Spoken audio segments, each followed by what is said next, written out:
புருஷன் வந்து எத்தனை லட்சம் சம்பாதிச்சாலும் கோடி சம்பாதிச்சாலும் நம்ம கையில காசு இருக்கணும் சார். நம்ம சம்பாதிக்கணும். சிம்பிளா ஒரு ஹவுஸ் ஒய்ஃபா தான் சார் நான் இருந்தேன். பெருசா எந்த கனவோ எதுவுமே கிடையாது. அப்பெல்லாம் வந்து ஆனா தேவைகள் வீட்டுல வந்து கொஞ்சம் குறைவுதான். பொருளாதாரம் ஒரு சம்பளம் பத்தலைங்கிறது தெரியும். இருந்தாலும் நம்ம சம்பாதிக்கணும், நம்ம ஃபேமிலியை ரன் பண்ணணும், நம்மளால எல்லாம் இது பண்ணணும் அப்படிங்கிற தாட்லாம் அப்ப வரல. ஒரு ஃப்ரெண்டோட போயிருந்தேன், கோச்சிங் சென்டருக்கு போயிருந்தேன். அப்போ வந்து என்ன பண்ணாங்க, ஒரு காஃபி சாப்பிடலாமா அப்படின்னு கேட்டாங்க.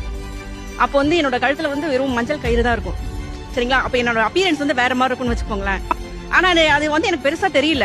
அப்ப போகும்போது ஒரு ரிச்சான ஒரு ஹோட்டலுக்குள்ள போயிட்டோம். ஒரு காஃபி வந்து 18 ரூபாய் அப்படின்னு போட்டிருந்தது. அந்த அவங்க வந்து என்னோட ஃப்ரெண்டு. இப்போ அவங்க கேக்குறாங்க, எங்க 18 ரூபான்னு போட்டிருக்கு, நான் குடிச்சிருவேன், நீங்க குடிப்பீங்களா? அதாவது என்கிட்ட இருக்கு, அந்த அளவுக்கு நான் இல்லாம இல்ல. ஆனா என்னோட வெளி தோற்றம் வந்து அவங்களுக்கு எப்படி காமிச்சதுன்னு தெரியல. நான் குடிப்பேன், நீங்க குடிப்பீங்களா? அப்ப தோணுச்சுங்க சார்.